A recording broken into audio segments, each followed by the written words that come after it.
Rare, anti-government protests once again hit the streets of Israel on 5th June.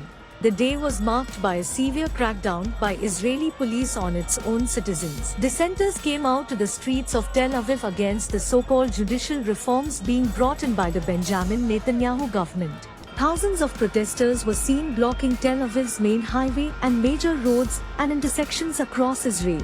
The almost spontaneous outburst of anger erupted after Tel Aviv's police chief resigned from his post. The popular cop announced that he was quitting under political pressure. Ami Esht was known for regularly clashing with Ben-Gvir, Israel's security minister. As per reports, the former Tel Aviv police chief was against Ben-Gvir's demand for stricter police action against anti-government protesters. Esht said, and I quote, "I am paying an intolerably heavy personal price for my choice to avert a civil war."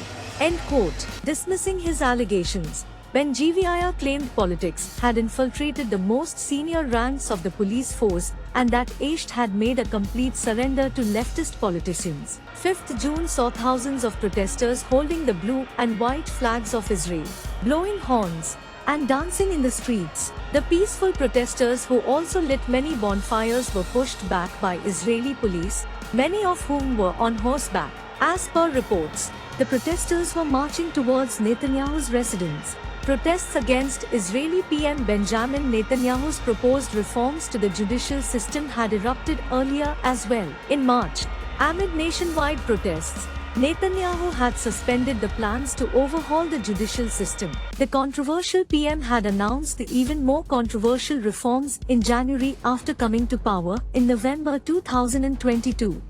The Netanyahu-led alliance came to power after Israel's fifth election in under 4 years. The leader has been accused of widespread corruption and dictatorial tendencies. With the opposition's front against Netanyahu weakening, the Israeli government looks set on the path of bringing in these reforms. Netanyahu's critics believe his judicial reforms will concentrate power in the hands of the government, paving the way for a dictatorship.